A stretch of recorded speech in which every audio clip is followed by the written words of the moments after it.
just go to the next ones. All right, so we talked about the other day, we talked about GI Secretions 1. That was our first one we did. GI Secretions, gastrointestinal secretions. So when you're eating something, we'll go through the 3 phases. And basically we spoke about what comes out, right? Like we're just talking as if we're talking to each other, basically. So first thing we have is fluid input. We were saying fluid input had to do with food and water, whatever you put into yourselves, right? Taking it in, it's about 9 liters, and it's going to be equivalent to what you're putting out. When we said fluid output, we really meant absorption, right? So I take in a bunch of food, a bunch of water, right? We can do that. We can curse, right? Do that. And then what happens is that's about 9 liters, and then that all is going to get absorbed in my body, basically. It's all going to get absorbed. 7.5 of it specifically says gets absorbed in the small intestine. So most of your absorption happens in the small intestine, right? Which leaves 1.4 to be absorbed where? In the large intestine. 1.4 in the large intestine? Yep. 1.4 in the large intestine? Maybe it's 0.1, 7.4, that leaves you 7.6, 1.4 would be the large intestine. Okay, so 1.4 in the large intestine. 0.1 gets excreted in the feces, that's actually leaving your body. 3 different types of glands in the oral cavity, 3 different types of salivary glands in the oral cavity. We have a parotid gland, sublingual gland, submandibular gland. Right? Parotid is what? Mainly the main stimulator. Yeah, during stimulation, parotid is the most active. And then during resting, submandibular is the most active. Yep. And they all release saliva, which is 99. The composition of saliva is 99% water, which is really interesting. 1% amylase, lipase, and mucins. Yep. And then, do you want to elaborate on what that is? Yeah, these are the enzymes, these are breakdown enzymes. Amylase, we had it in our carbohydrates breakdown. Carb breakdown, you had amylase in your mouth, and I don't know if it was somewhere else. Lipase is breaking down lipids, lipase. And mucins, we didn't really talk about mucins yet. We did last term, but all right, what else do we have? We have the functions of the oral cavity. So we said LT, defensive protection, just like the football player and the Giants.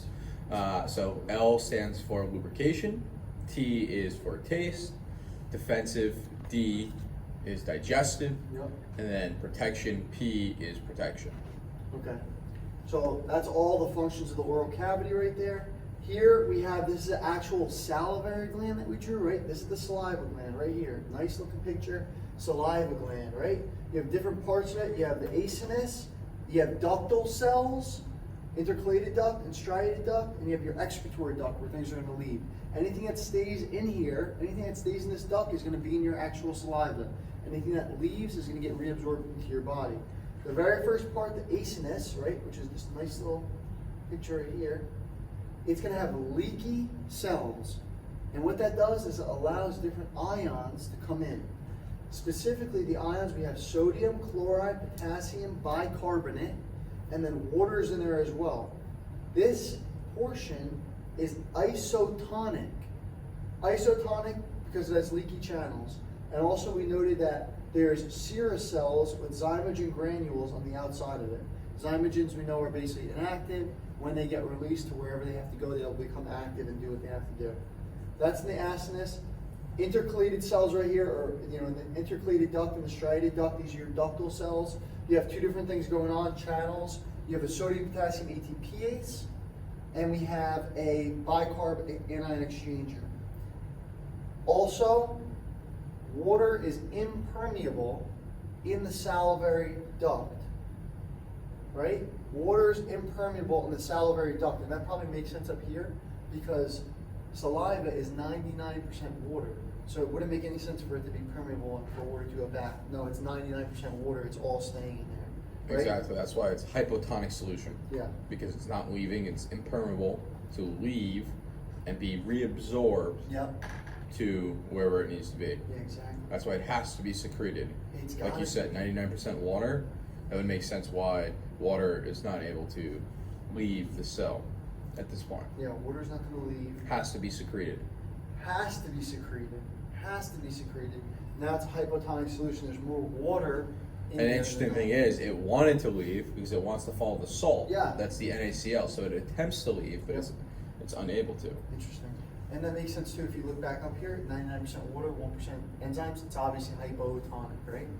All right, so now we looked at flow rates affecting salivary composition. All we're saying is that this is our composition of saliva, awesome, but how does it get changed depending on how fast you're going through the tube? Depending on the stimulation of the salivary gland, right? Yeah, get up here, buddy. Let's go, buddy. Got that crutch. Oh fuck, the Aussie thing for it. Come on, use the other one. Let's go.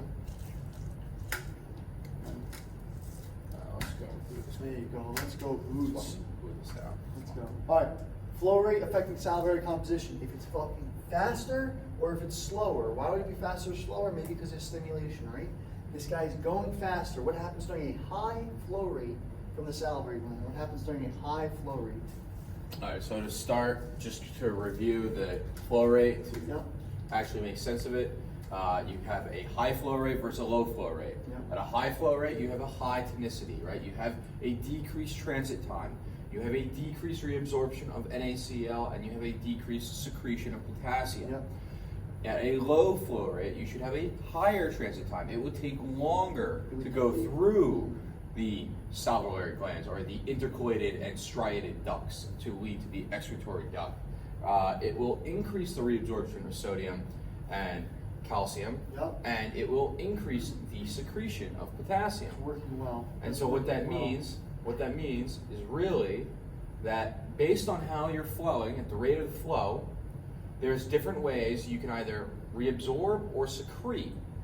And if you're able to do that, if you're going at a slower rate, like a low flow rate, what you'll see is that because you have greater transit time, meaning you're spending more time Yes. being able to be modified, you're going to have greater reabsorption. Because what did we say the two modifications were? We said one modification was sodium and calcium being reabsorbed, Yep. and another modification is the potassium being secreted. So if you really think about it, if you're going at a slower rate, like you just pointed, That, real then slow. Everything's you will down. have greater reabsorption and greater secretion Yeah. of potassium as well as reabsorption of NaCl. And then if we actually look at the flow rate affects saliva composition graph, you can see that sodium and chlorine are high. Yep. For the sake of at a higher flow rate, why would you have high sodium and chloride?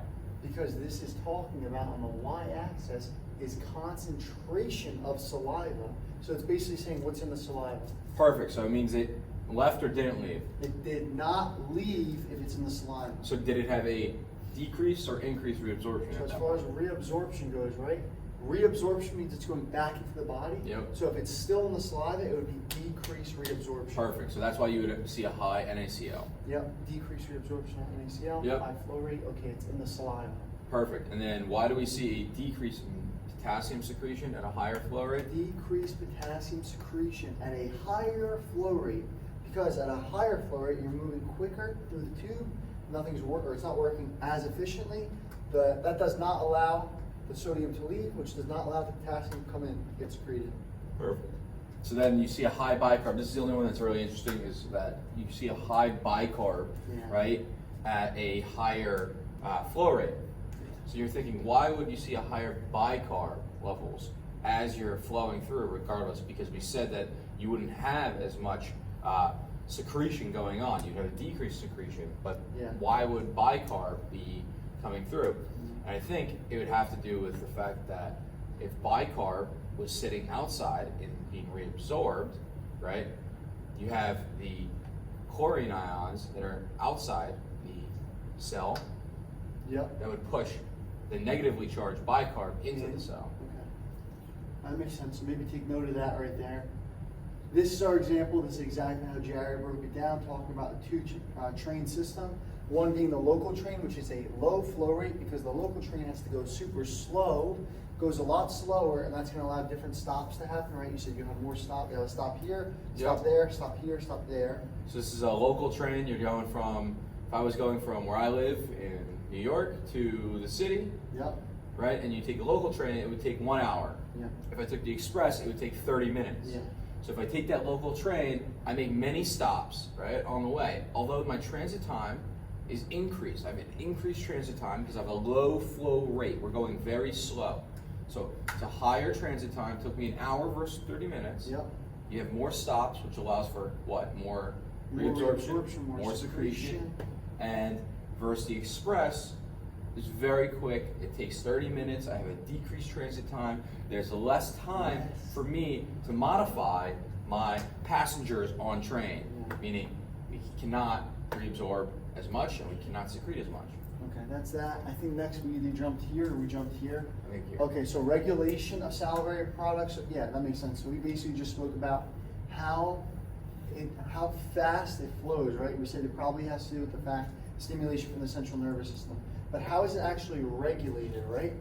You have positive conditional reflexes, negative conditional reflexes. All that means is that you're going to have more saliva when you smell something, when you taste something, or you said when you're nauseous, right? When you have nausea. If you want, bro, we'll just put the chair here. That's all right. Right?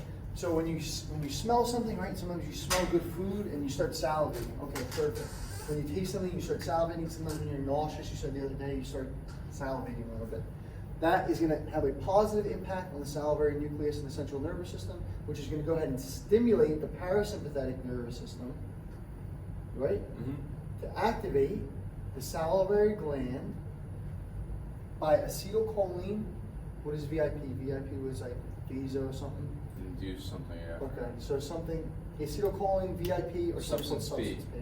Through an M3 receptor, which we knew. Yep, which increases your cyclic AMP. Yep. Well, this cyclic AMP I think is over here. I think that's. Oh yeah. That's for norepinephrine. That's for the sympathetics. Yeah, that's sympathetic. Okay, so you have so basically, like you just said, you have the positive and negative conditioned reflexes. Those stimulate the salivary nucleus, and then that either positively or negatively will stimulate your parasympathetic system to say, hey, if we positively through smell, taste, and nausea, right? Stimulates parasympathetic, acetylcholine, VIP, and substance P binds to the M3 cholinergic receptors, right? You know, M3 is a GQ receptor. M3 is a GQ? Or sorry, not GQ. You're right. You think so? Yeah. Oh, yeah. GQ, yep, because IP3, yep, kick, QUI. Yeah, QIQ, QISS. Yep.